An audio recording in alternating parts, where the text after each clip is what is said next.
مولانا مفتی عبدالله شاه صاحب دامت برکاتهم دعوت ورکوم چې هغوی د خپلو زرینو خیالاتو اظهار وفرمایي. لک موجود دی که ماشومان دی او که زلمی دی او که معمر کسان دی هر یو ته دا خبره واضحه ده چې دا ټول خلک د ختم نبوت د عقیدې سره د محبت په توګه راجمع شوي دي او ختم نبوت عقیده د مسلمانانو بنیادی عقیده ده.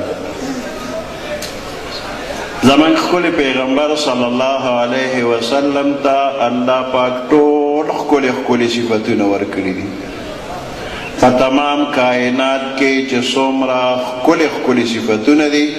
هغه ښکلي صفتونه الله پیغمبر علیه السلام ته راجمع کړل او مخلوق یې پې عاشق کړی دی. یو خدایي صفات دی هغه د الله سره مناسب دی نور ټول ښکلي صفات الله ورکړي دي. خدای یې مه ګڼه بېشکه چې بنده دی نورې کل واړه صفات دي په رښتیا. یو خوا د ښکلي پیغمبر صلی الله علیه وسلم چهره مبارکه د هغوی ښکلي اخلاق او ښکلي صفتونه او بل اړخ ته د بدرنګ قادیاني بدرنګه مخ دې دواړو لږ یو بل سره موازنه وکړه چې د خوښولو پکې محمد رسول الله صلی الله علیه وسلم دی او ناخوښه مرزا دی. جبرائیل علیه السلام په مقربو فرشتو کې دی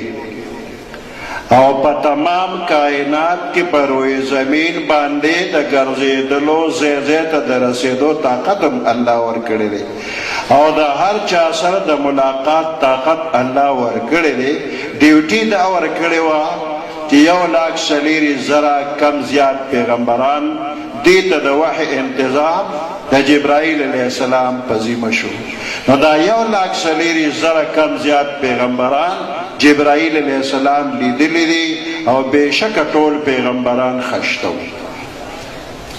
او هر پیغمبر سره چې په موقع کم صحابه او ملګري وو هغه صحابه هم خشته وو دا هم جبرائیل علیه السلام لیدلی دي. یو ځل جبرائیل علیه السلام زمونږ پیغمبر علیه السلام ته فرمایل وی د الله محبوبه دې ټوله دنیا کې ګرځېدلی ما او ټول ښکلي خلک مې لیدلی دي او ته پکې د ټولو نه ښکلې. د فارسی یو شاعر د جبرائیل الفاظ داسې نقل کوي وی آفاقها گردیده‌ام مهر بتاں ورزیده‌ام بسیار خوباں دیده‌ام لیکن تو چیزی دیگری. آفاقها گردیده‌ام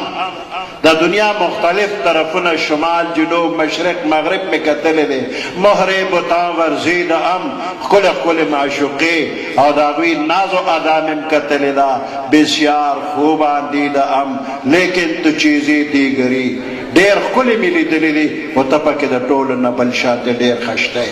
نو جبرائیل غوندې په صفت مړېږي نه او د پیغمبر علیه السلام د پیدایش نه اوسه پورې په امت کې چې کم شعرا دي هغوی په شعرونو کې کم چې ادیبان دي هغوی د ادب په انداز کې د پیغمبر علیه السلام صفتونه لیکي او بیانوي خو د پیغمبر علیه السلام د حسن صفتونه لا پوره شوي نه دي قیامته پورې امت یې پوره کولی نشي. یو خوا داسې ښکلې چهره مبارکه ده او بل اړخ ته لږ د مرزا مخ وګوره چې د ده مخ څنګه دی. د مرزا صاحب سترګې دواړه یو شانتې نه وي یوه سترګې یو شانتې وه او بله سترګې بل شانتې وه لکه دا سنډا چې چرګې دي که برګې وي یو سترګې سپینې بله توری نو ده ته چرګې وایي نو دغه شانتې د ده یوه سترګه یو شانتې ده او بله بل شانتې وه. او د سترګو کې یو فرق راځي چې یو څیز ورته دوه ښکاره کېږي نو دې ته موږ پښتو کې تویز وایي نو د ده دا سترګې چې وي نو دا تویز وایي یو څیز به دوه ښکارېده. یو ماسټر صاحب یو هلک دی ورشوی دفتر کې ګیلاس پروت دی ګیلاس راواله هغه هلک هم تویز وایي چې ورغې ویې صاحب په میز خو 2 ګیلاسه پراته دي کم یو راوالم نو استاد ورې ورکوټې کاڼې ورکې دا واله یو ګیلاس ولو دا بل ماله راوړه نو چې هغه څنګه ګزاره کړو نو هغه اصلي ګیلاس ولګې بل هم مات شو بیا خو دواړه مات شو نو دغه شانتې د ده سترګې هم تویز ویې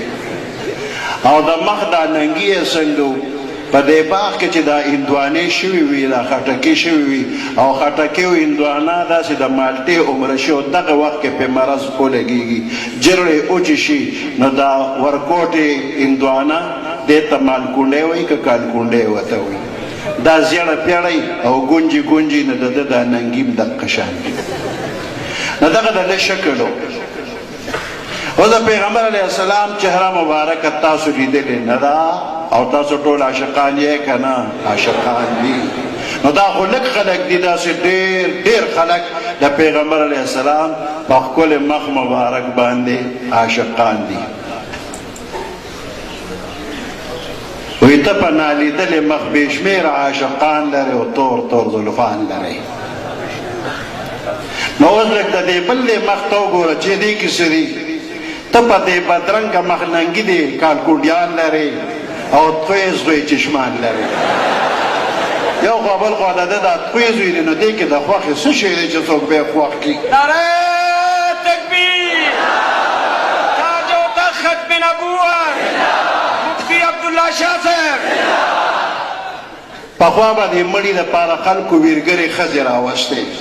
لکه واده چې خلک ډمان راولي نو دغسې ویرګرې ښځې به یې راوستې د هغه ویرګرو ښځو به د هغه مړي صفتونه بیان کړو بیا به یې جل نو ټولو به ورسره ژړل دې ته نایحه وایي یو سړی مړو نو هغه دا نایحه ښځې وله راوستې ویرګرې او هغه وخت کې 50 روپۍ ډېر شو نو 50 یې وله ورکړلې وې دا واله نو هغې راغله نو د دې مړي مخ یې وکته هم داسې کوږ و نو بیا دا لاسونه وله وکته هم کاږه واږه چې خپو ته یې وکته هم کاږې وږې وې او پیسې ورکوي موږ رامخواره نه وي څه پکې وستایو نو د مرزا به کم ځای ستایېده کې خو د ستاینې څه شته نه نو دا بدرنګه دی او توی زوی چشمانې دي او ده به وی چې ما ته وحی کېږي نو وحی لپاره تمام پیغمبرانو ته خو جبرائیل علیه السلام به راته وحی به یې راوړله او تله چې کومه راتله د هغې نوم دی ټیچي ټیچي نو ټیچي ټیچي بدله د برطانیې نه وحی راوړله یو ځل ټیچي ټیچي وحی راوړله نو هغه انګلیش ډېر سخت و نو دی پې پوهېده نه نو یو هندو سټوډنټ دی راشه لږ ټرانسلیشن راله وکړه نو دا څنګه پیغمبر چې د خپل خدای په خبرو نه پوهېږي وی دی چې ټیچي ټیچي وایي زه مسکې شم مرزاجي هسې پیدا و ټقالي دا ټوکو ټقاله واله دغه د وحی سلسله چې ونه یو ځل دی وایي چې کټ کې پروت ومه او وحی شروع شوله نه چا ورته یې څنګه وحی وه وی وحی داسې وه چې یو آواز به کېده وی چې دغه آواز و دا وحی شروع وه وی دا د کومه اړخه دا آواز وی دا د کټ د لاندې نه ظالمه وحی د بره نه راځي د کټ د لاندې چې راځي نو دا وحی نه ده دا د خېټه کې څه کړپړو نو د خېټه کې دا کړپړ چا دا پکې شیطاني حرکت و دې کلمو کې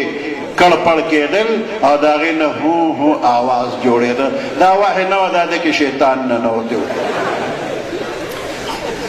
یو سړی په هغه باندې پیریان راغلي وو د پیریانو غوټه پې راغلله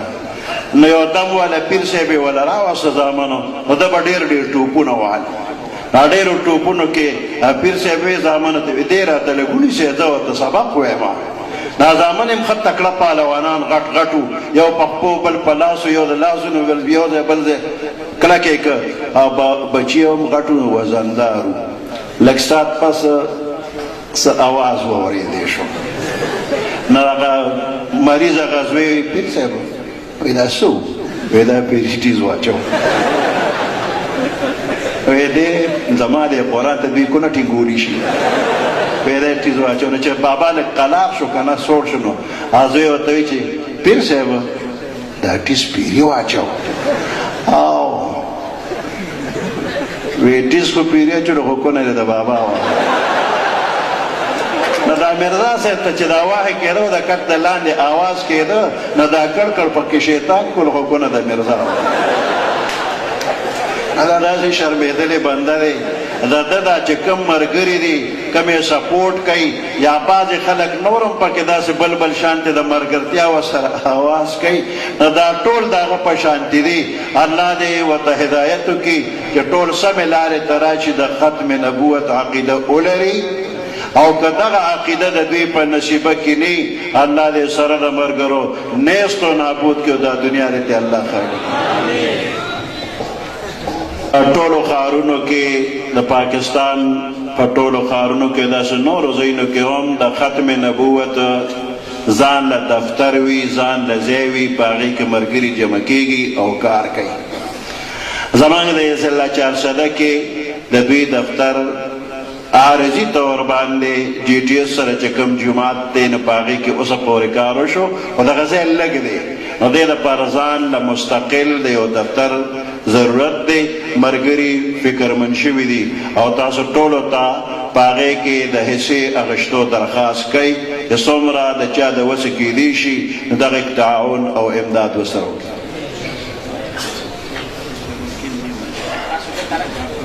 دا پس ختم نبوت دفاتر دي. تاسو ته پته ده چې د هرې ضلعې او د علاقې دفتر دا د مجلس دپاره داسې وي لکه خپل کور. څونه میلمانه راځي هغې چې دفتر ته راځي نو هغې داسې ګڼي لکه چې خپل کور ته رالم. چونکې دلته الحمدلله زمونږ په ضلع کې او نمایان انداز کې د ختم نبوت خدمت هغه شروع دی. الله پاک دې قبول کړي. څنګه تاسو نن په دې ګڼ شمېر تعداد کې شرکت فرمایلی دی نو تیر د ضلع اجلاس کې دا فیصله شوې ده چې موږ ځان له مستقل ځای والو کوشش کوو چې ښه ډېر ځای والو او بعضې وخت زمونږ کنوینشني وي چې روزه کنوینشني یا کم بیش د هغه په بعضې دینو کې هغه موږ نشو دغه کولی د دې وجې نه چې خپل مستقل ځای وي دغه ټول ضروریات هغې کې پوره کیدی شي. د هغې لپاره د ځای ضرورت هم دی او بیا د هغې د آبادي نو خو ډېر محنت به غواړي کوشش به غواړي انشاءالله الله پاک به هر څه کوي. او څنګه مفتي صاحب تاسو ته وایي موږ غواړو چې ستاسو د ټولو په دې کې برخه راشي. مجمع هغه به نه متاثره کوو زموږ ټول مشران دي او ټول اکابر الحمدلله اکثر هغه راغلي دي تشریف فرما دي. انشاءالله ټول بزرګان به اختصارا هغې بیانات کوي تاسو رهنمایي به کوي تربیت به کوي نو انشاءالله دغه سلسله کې به ټول خدمت کوو که نه یوازې دلته نه خپلو ځایونو کې یارانو دوستانو سره به ربط ساتو. څنګه موږ د مدارسو خدمت کوو د نورو خپلو جماعتونو خدمت کوو نو بیا څنګه دا لوی کانفرنس د ختم نبوت په عظیم الشان عنوان باندې منعقد شوی دی او د ختم نبوت په نسبت موږ تاسو ټول الحمدلله را جمع یو نو تاسو ټول ملګري په دې مجمع کې خپل اخلاص وکړئ مجمع باندې متاثره کوئ او کومو ملګرو ته حکم شوی دی چې هغې زر تر زره په دې مجمع کې وګرځي. مجمع جوړ والا ملګري چې کوم دي او کوم مقرر دي دغه ملګري به زر زر وګرځي او تاسو ټول ملګري او که د یونین کونسل الحمدلله دلته د ټولو یونین کونسلو نمایندګي ده زموږ د ضلع 49 یونین کونسل دي او د ټولو نمایندګي الحمدلله هغه موجود ده. هغه ملګري دي هم په خپل خپل ځای باندې ودرېږي او ګیر چاپېره څونه اخلاص ملګري کولی شي زر تر زره وکړي الله هم جزای خیر نصیب وګرځولی که دا ټول عزتمندو د خوشحالۍ خبرې دي. تاسو خپله چاندان چې به موږ درته بعضې خبرې کوو لکه پرون بله ورځ الحمدلله زمونږ په صوبایي اسمبلی کې زمونږ د صوبایي اسمبلی ممبر حضرت مولانا مفتی فضل غفور صاحب چې د جمعیت علماء اسلام د طرف نه MP دی او پروس کال یو ځای کې ورته دا مشوره ما هم ورکړې وه چې الله پاک تاسو ته یو مقدر کړې ده چونکې زمونږ په نصاب تعلیم کې بعضې داسې څیزونه هغه ګډوډ حکومت درج کړي دي چې هغې سره زمونږ نوجوان نسل هغه ډېر متاثره شوي دي. لکه وختي یو کس ما ته ووایي چې د په سلیبس کې هم بعضې داسې مضامین دي خصوصا انګلیش کې د شیطان قصې وغیره د هغې په دې پکار دي چې په دې کې اسلامي مضامین وي خصوصا د ختم نبوت سره متعلق. نو مفتي صاحب پرون بله ورځ هغې متفقه طور باندې یو قرارداد پیش کړو او هغه متفقه طور الحمدلله هغه منظور شو چې زموږ په نظام تعلیم کې به د ختم نبوت مضمون دا یو لازمي جز وي. الله دې د هغې جزای خیر نصیب وګرځولي کړي او دغه شملو کې د الله زموږ داسې ممبران په کثرت سره همیشه دپاره راوستلي کړي. نور ملګري پاسې ما کوم ملګري چانده کې یا هغه ملګرو علاوه نور ملګري مجموعه مه متاثره کوئ.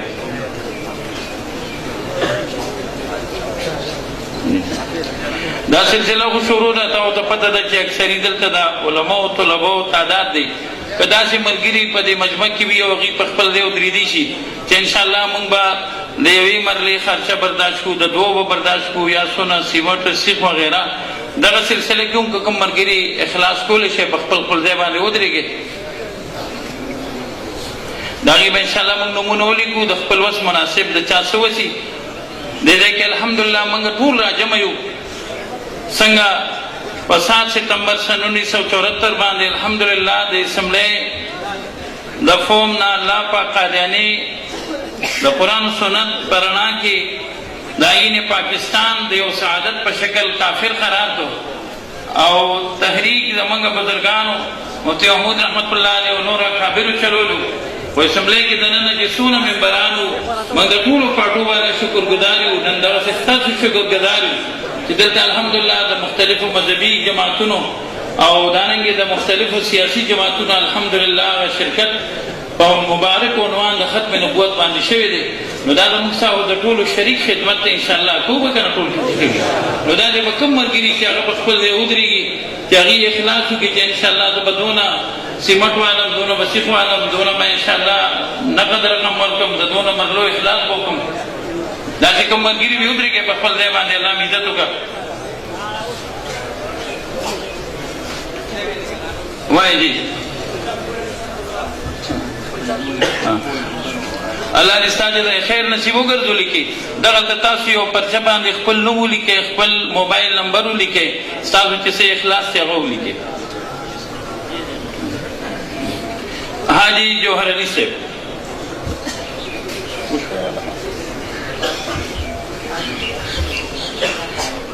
حاجی جوهر علي صاحب 50 بورې سیمټ دې د پاپړي اوسېدونکي دی الله دې د اخلاص قبول او منظور کړي الله دې د داریانو سعادت نصیب کړي نور داسې کوم ملګري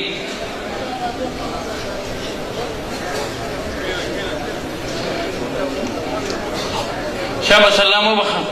الله مې عزت وکړه الله پاک هم د دواړه جانه خوشحالۍ نصیب کړه څنګه پروس کال زمونږ تحصیل جماعت کې کانفرنس شو او شپې له یو ملګري خوب ولید د نبي کریم صلی الله علیه وسلم دیدار ورته وشو الله پاک دې بېګا ته موږ تاسو ټولو ته نصیب وګرځولي کړي نبي علیه السلام ته وفرمایل چې دې کانفرنس کې چا خدمت کړې دی الله پاک د هغې ټولو مغفرت نصیب کړو الله دې زموږ د ټولو مغفرت نصیب وګرځولي کړي ګڼ شمېر مشران تشریف فرما دي ټیم هم مختصر دی او نور ملګري ودرېږي په خپل ځای څنګه جوهر علي صاحب د اخلاص وکړو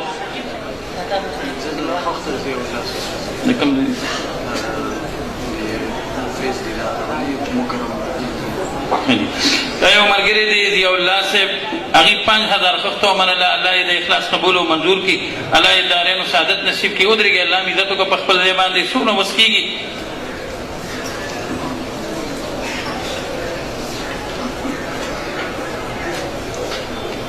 شاباس الله مې عزت وکړه شاباس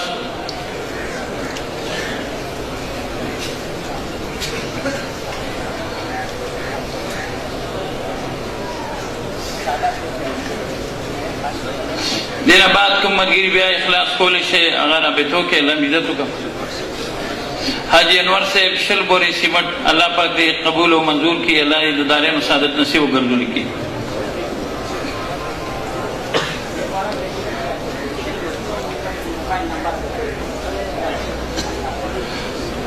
بیا وروسته کوم ملګري رابطه کولی شي خپل متعلقه یونین کونسل والا ناظم صاحب سره یا تحصیل ناظم صاحب سره هغه رابطه ساتلی شي الله هم دې خیر نصیب کړي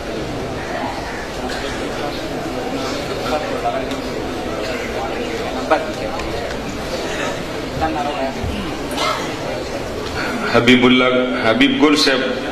ولې فضل ګل صاحب هغې هم 15 بورې سیمټ الله دې قبول کړي او بل یو ملګری دی حقانیه بلډینګ میټیریل والا یو ټرک شګه الله دې قبول کړي ټول ملګرو ته دا درخواست دی څنګه چې تاسو ته مخکې پیر صاحب وویل ګوره دا زمونږ ضلع کې یقینا دفتر نشته او ډېر مشرانو دا محسوس کړله چې دې دپاره مستقل دفتر وي هغې کې مونږ مطلب مستقل د ختم نبوت کار شروع کړو میلمنو ته هم تکلیف نه مونږ ته هم نه او په هغې کې اجلاسونه سیروزې دغه چې کوم تربیتي پروګرامونه دي هغه کېږي نو دا د حضور مبارک سره د محبت او د عقیدت یو اظهار هم دی الله هم خوشحاله کړي انشاءالله د دې بدله به تاسو ته الله پاک د قیامت په ورځ باندې درکوي